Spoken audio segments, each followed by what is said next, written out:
Hello, everybody, and welcome to the first ever episode of Jet Lag, a New York Jets podcast. I'm your host, Matt Kelm, and let's get right into it.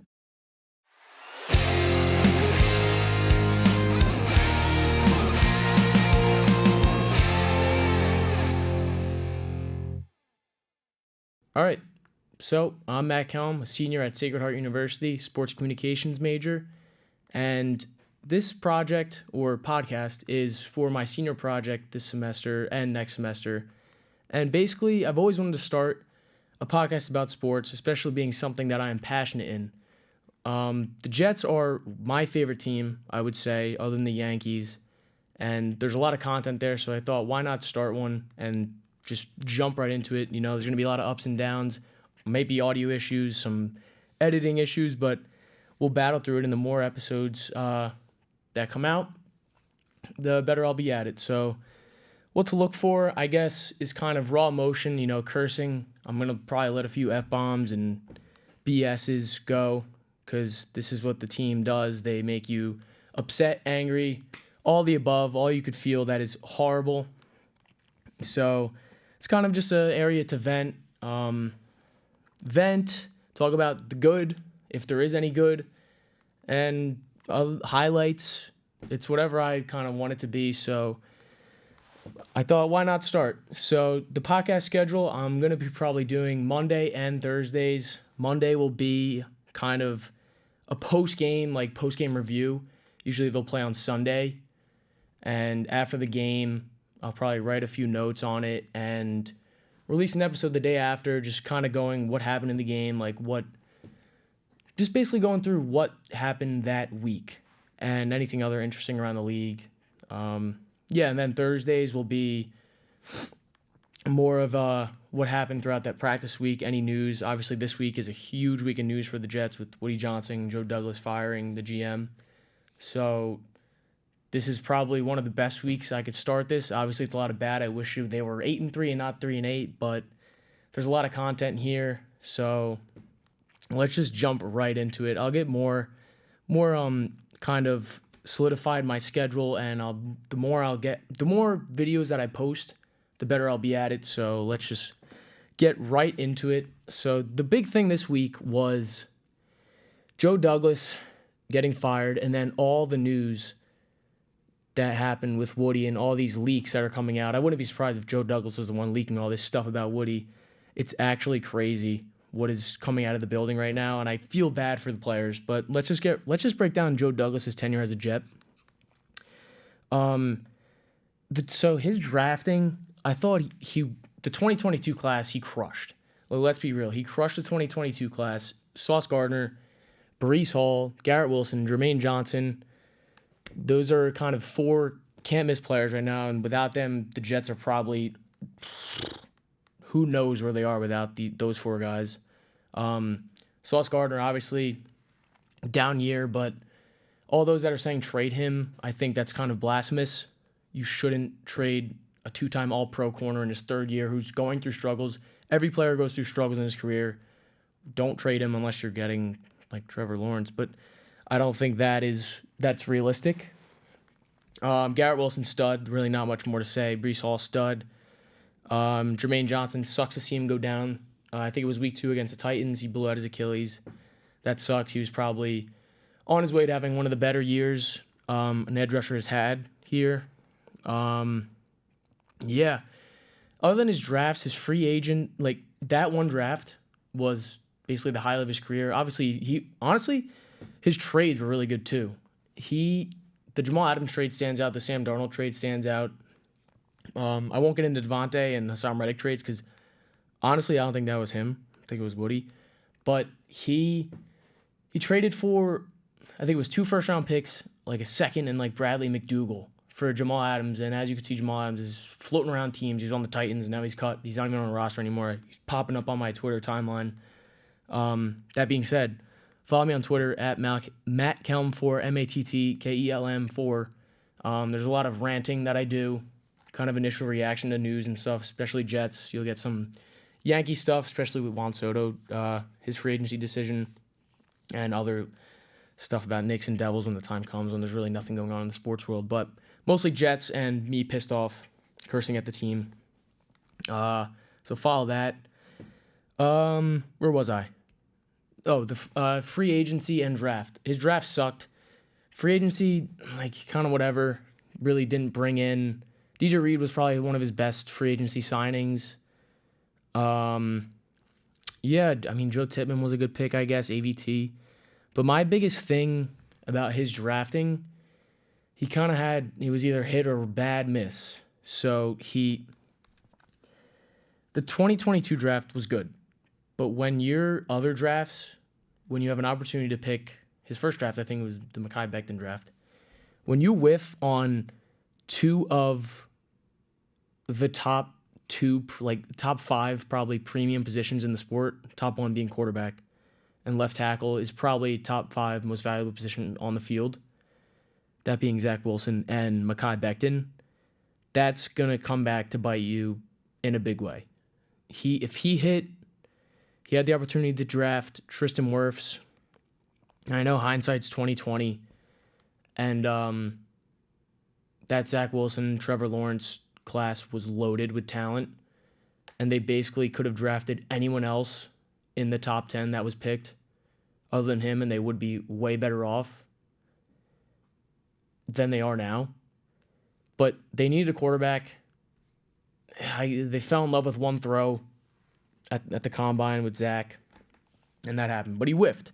That hindsight's 2020, he whiffed. Zach Wilson, Mekhi Becton, horrible picks. But, I mean, that's it. I'm kind of surprised by the time Woody fired him. I mean, mid-season. I don't know why he just wouldn't wait till the end of the year, but I'm sure Joe Douglas is relieved. I think there was a report where we'll get into what Woody, this whole Athletic article went through. But I'm sure Joe Douglas is like, thank God I'm out of there.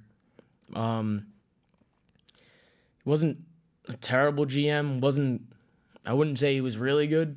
He was probably one of the better GMs we've had in the past 10 years, other than like Mike Maccagnan, John Idzik. It's not that hard. But he's gone. Weird timing. Thought he would just wait till the end of the season to fire him. I don't know the tampering rules. I don't know if this is going to make, if Woody's allowed to look for other GMs, and we'll get into coaches and GMs that I think could be fits for this team down the road in the next few months. But we'll see. If he was fine, Joe Douglas, whatever. But let's get into the breakdown of the Woody, all these leaks that are coming from the building right now. I pulled up I'm going to probably post something on bring up a picture of all this stuff that came out. U Stadium really put it together in a nice bullet point fashion, but per The Athletic, I think it was Zach Rosenblatt and Diana Rossini who kind of put together the article. Here we go. I'm just going to read a few. I'll kind of break down more of the points. Some of the points more than others. But here, I'm just going to fire them off. After the team's loss to the Broncos, Jets owner Woody Johnson called a meeting with coaches. I think this is week 4. With coaches. Front office execs suggested to the team bench Aaron Rodgers in favor of Tyrod Taylor. The move apparently stunned coaches and Douglas, who convinced Woody out of it, and that it would embarrass Aaron and not sit well with the locker room. First reaction to this, you're pissed off because you're, 2-3 after that? Was that week 5? It was week 4 or 5. They didn't have a good record. They just blew a winnable game to the Broncos. Probably because of their kicker. Greg the Leg's another story, but Woody's wants them to bench Aaron Rodgers when the guy is 4 or 5, whatever week it was, 4 or 5 games back from tearing his Achilles. Bro, you got to be fucking patient. Dude, oh my God, there's so much I could get into with this guy, but it's not even worth it because he's the worst owner in sports. Whatever. I'm glad the coaches pushed back. That would have been horrible if that actually came. If that actually came to fruition. I'm surprised Woody didn't just overrule them like he has now. All right, and then Johnson unilaterally fired Robert Saleh on October 8th without consulting anyone, which I'll get into that a little bit further down the road about the idea of consulting with someone. Johnson, this is more of him personally playing GM now. Literally playing Madden franchise GM, what I do. Johnson blocked Bryce Huff's extension wishes from Joe Douglas. Johnson nixed the Douglas trade offering Lazard and day 2 pick for Jerry Jeudy. Woody Johnson's micromanagement of JD escalated after forcing Douglas to fire close friend Rex Hogan. Following the move, it's theorized Douglas told staffers, Woody should just fire me now. When Chad Alexander, Douglas's top advisor, left for the Chargers, Johnson blocked Douglas from replacing him, further diminishing his authority. Hassan Reddick held out after Johnson refused to negotiate a contract with him. Not Joe Douglas refusing to negotiate a contract with him, Woody Johnson, the owner. Tyron Smith and Mike Williams were signings Johnson-driven. Johnson pushed for Davante Adams trade. Johnson benched Tony Adams against the wishes of the coaching staff. And Rodgers likely won't return, with Johnson preferring to move on. Dude, oh my God. That's like, you're solidifying yourself as the worst owner in the sport, and people will bounce back and be like, what's his face? The guy, Dave Tepper, is that his name, from Carolina? Jerry Jones has been brutal recently. But this guy is delusional. He's delusional. The past 9 months, in my opinion, were him puppeting Joe Douglas and Robert Saleh around. Woody's benching players. He's making trades. He's not allowing Joe Douglas to hire anyone on his staff to help him out. What are you doing? You hired these guys to do a job, and now you think they're doing a bad job, so you're just going to do whatever you want now because it's your team. That's not how good organizations are ran. Let's be honest. And this is, oh my God, I don't even know where to start. He's actually like the worst GM in the sport. And hold on. There's like 31 NHL teams now, 30 MLB teams, 32 NFL teams, I don't even know what I said. There's 124 major sport teams in North America. He might be the worst out of 120 teams. Over 120 teams. I can only pray that he sells the team. But that stuff just shows you Joe Douglas and Robert Saleh really didn't have a grasp on any of their duties as like their position, like head coach. He wasn't even like Tony Adams. Woody Johnson's benching Tony Adams. Like, you don't know anything about football. Like, let the coaches do that. Let Joe Douglas make the trades. Like, Alan Lazard and the day 2 pick for Jerry Jeudy, I would do that in a second. Why are you blocking that? Because you got to make Davante Adams because that'll make the fans happy. But no, I could care less who the hell we have on the field as long as we're 8-3 instead of 3-8, Woody. This gets me to my like final point on this. He's the worst owner in sports. He basically just chases shiny objects to make the fans happy momentarily, but in reality, I could care like I have no trust in this organization until they do it. You know what I mean?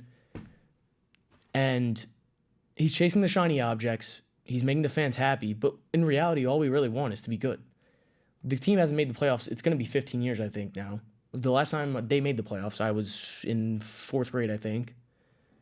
No. I was in like 3rd grade. 2000 what was it, 2001? Yeah, 3rd or 4th grade. I'm senior in college now. There's obviously something systematically wrong with what he's doing. And it's a dark, dark, dark, really dark place in Jet history right now. But one sliver of optimism, I'm going to say, you can't be bad forever. I know people are going to be like, yeah, you can. You really can't. They've had winning seasons. This is just probably one of the really darkest times in Jet history. And this will lead me to my next point. They need to find a way out of it, like sooner rather than later. The fans are like done. Like, this is the most done I've ever seen a fan base ever. Social media is brutal. You got fans with bags over their head, sell the team chants. Like, it's a really dark spot just because of the expectations we had this year. So it's like, where do you go from here? And I'm going to kind of move along, see where we go from here. That brings me to my next kind of topic of the day, the coaches and GMs that could potentially turn this organization around. And I'm going to start by saying the coach and GM and like new front office that turns this team around is going to be immortalized in Jet history. Which you might say this organization doesn't. Why would any GM or coach want to come here? I think that, well, one, I'll give you two reasons. First, I'll give you the positive reasons why would someone want to come here, and two, it's pretty obvious why someone wouldn't want to come here. One being the positive, that what I just laid out, being optimistic. If I turn this around, I'm going to be loved by the fans. I'll be immortalized. Two, their roster isn't bad. They have a lot of young stars. Obviously, I said Sauce having a down year, but the other young stars, they have a good roster. The Williams brothers, they're a few more pieces away from being like a solid, like really good roster, but they're a decent roster. I'd say they're on the better half of rosters around the league. They're young too. That could be appealing, and yeah, and turning this around. That's my two biggest. That's it. That's really it. Other than that, maybe like a coordinator that just wants to get their first job. But negatives, it's a shithole. That's literally what it is. Why would anyone want to work for Woody Johnson? That's literally the negative. Why would Mike? These are my guys I have on the list. Why would Mike Vrabel want to come? Why would John Gruden? If Woody ever calls Bill Belichick, I would love to listen to that conversation just for my comedic relief. That'd be hysterical. I think that conversation would be memed for eternity. I wish I would love for it. So let's be real. He should call him just to say you swung and missed, and not saying, oh, he didn't call me, I would have took it, because if that's what he comes out and says, then that's pretty fun. That's even worse. But I think you do give him a call, even though he's not going to take it. Belichick's going to clown Woody. He hates Woody. He hates the Jets. But he's not taking a job anywhere near this. All right, now I'll get into this stuff. So they need a president of football, like operations, a guy that oversees like the GM and head coach. Like Woody has to hire a guy to make the right hires. It can't be Woody making the hires because he has no idea what the fuck he's talking about, obviously. So I have this guy. The Commanders brought in Bob Myers from the Warriors. I think he was I pulled up his Wikipedia. Let's see. In January 2024, this is per Wikipedia, he was hired by the National Football League's Washington Commanders as an advisor and consultant to owner Josh Harris, who had acquired the team the previous year. Myers aided in searches that led to the hiring of general manager Adam Peters and head coach Dan Quinn. And look where they are now. They're 7-4. They're leading division for a little bit, but the future is very bright for the Commanders. And yeah, they need to bring in a guy. I mean, they were throwing around, I think it was on the Fan. It might have been, I don't know who it was, but on the Fan, someone brought Bruce Arians. Obviously, I think he's done. I think he's retired, but that'd be a cool guy to oversee, like make these hires, oversee all these operations, and make the right hires, like help Woody out. Woody needs a right-hand man. Woody's fine. Like, he's a good owner. He gives the fans what he wants. He's not fine. I take that back. But he gives the fans what they want in the moment. But then this shit happens. So he sucks, but he's conflicted right now. But he needs a football mind next to him to make all the football decisions. That's what he needs. And I think like a guy like Bruce Arians, like something along the lines of that. But yeah, and then as for GM, you want a guy from the Lions, Chiefs, Bills, Niners. I have those 4 teams written down. Like John Dorsey's a name that was floating around. Ray Agnew, I think, is the AGM of the Lions.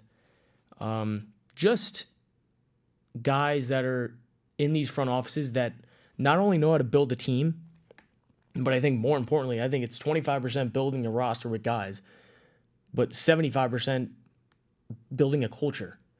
And that is what we're seeing is the biggest problem with the Jets right now. As for coaches, Ulbricht's gone. They gave him a chance, and I think that was a mistake giving him a chance because that kind of ruined his future of becoming head coach. He was probably, if the Jets were good this year, he was probably going to be getting interviews, but that's down the shitter. And I kind of feel bad for him because he was thrown into an impossible situation going from being DC and head coach. Like, that just doesn't work. Woody should have promoted the special teams coordinator, like tight end. Ron Middleton's like 1-0, 1,000 winning percentage when Bobby Sala had COVID. Should have just promoted him, and defense look where the defense is now. That's a different story. He's gone. I got 3 names that have kind of been floating around. Evan Roberts on the Fan said Brian Flores, and I thought about it. Brian Flores would be, I think, a good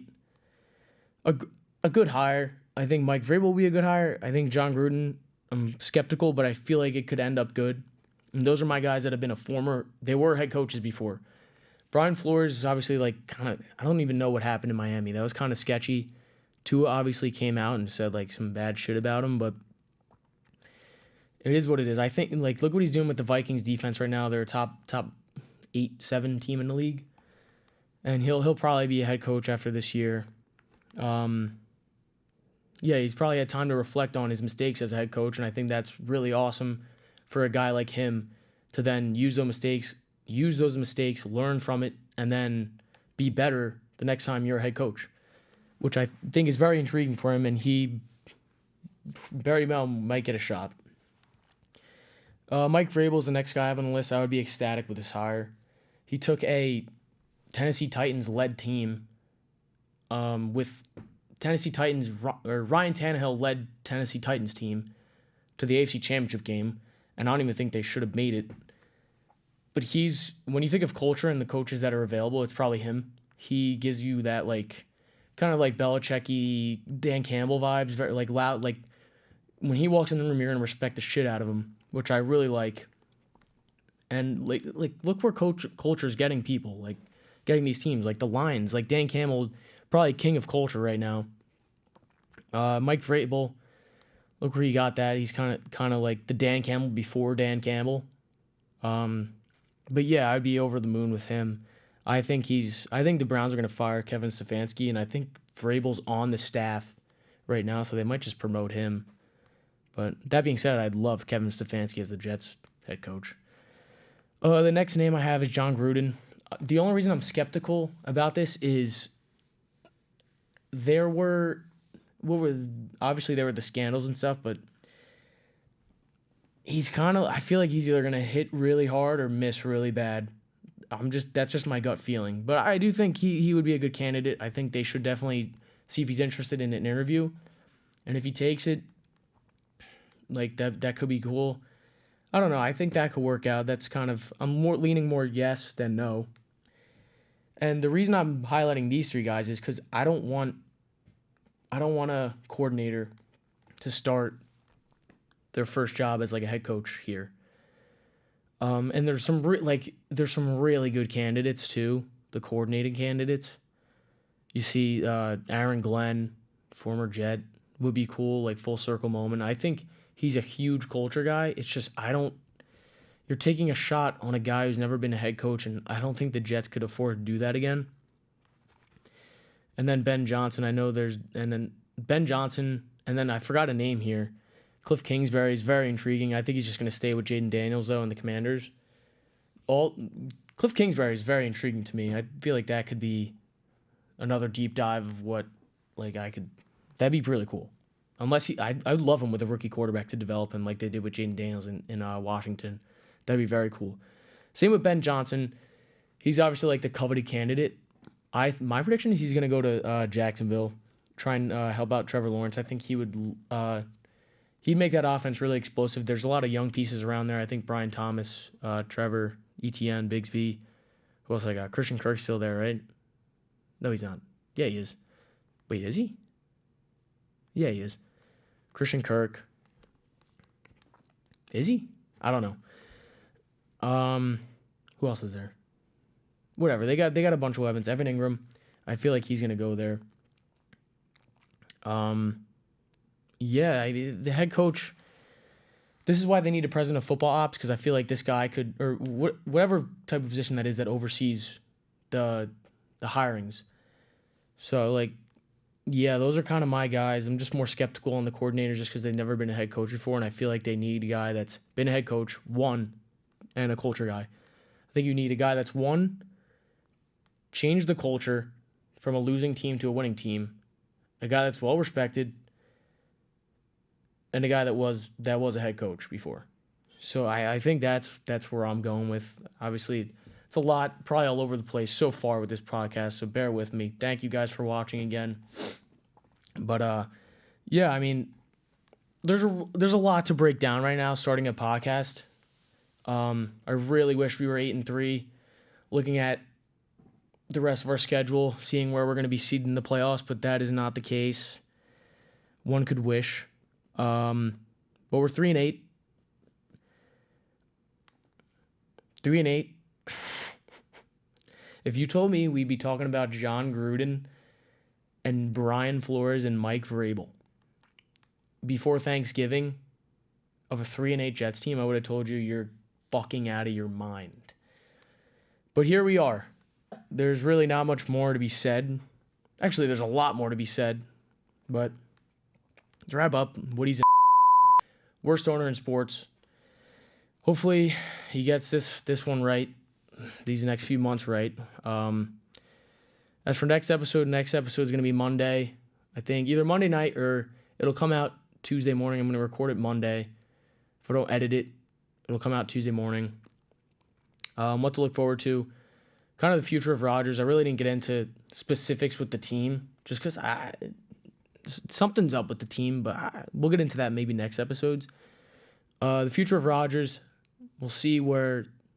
I don't really know where I'm leaning. I think I'm leaning towards him leaving, but we'll get into that. The draft, maybe we'll rip a mock draft, but it's kind of pointless to do stuff right now. It's only week 12, and there's 6 more weeks of the season left, so a lot could change. But I think a mock draft might be fun. We're talking mocks before Thanksgiving. Oh, my God. Yeah, a mock draft, maybe we'll go down, look at a couple of the college quarterbacks if we're really moving on from Rodgers, or just off-season preview, different avenues that this team could go down. And then basically the rest of the season. Maybe a little more on what's going on around the league. Free agent targets. It's really, season's over unless they rattle off 6 in a row, which is probably impossible at this point. That'd be pretty funny. I think I saw a tweet. It was either NY New York Jets Matt or Mike. He was like, or was it? I don't know. It was someone on Jets Twitter. It might have been Will Parkinson. They were like, it'd be the most Jet thing to do. Woody making all these moves, pulling the strings, using the head coach and GM as puppet, firing everyone, and then the Jets rattle off 6 wins and sneak into the playoffs. That'd be the most Jet thing. Actually, it wouldn't be the most Jet thing ever. They'd probably lose out, but that would be that'd be very funny. But yeah, I mean, now we're here. That's the first episode. I hope you guys enjoyed. It's probably all over the place, a lot of ums, buts, but the more episodes I do, the better I'll be at it. So look forward to a new episode on Monday or Tuesday. Follow my Twitter at MattCallum4 for more Jet stuff, and I'll be posting my YouTube when it comes out. The YouTube videos, new episodes on there when it comes out in the future. So thank you guys for listening, and that's the first podcast. So thank you, like and subscribe, and peace.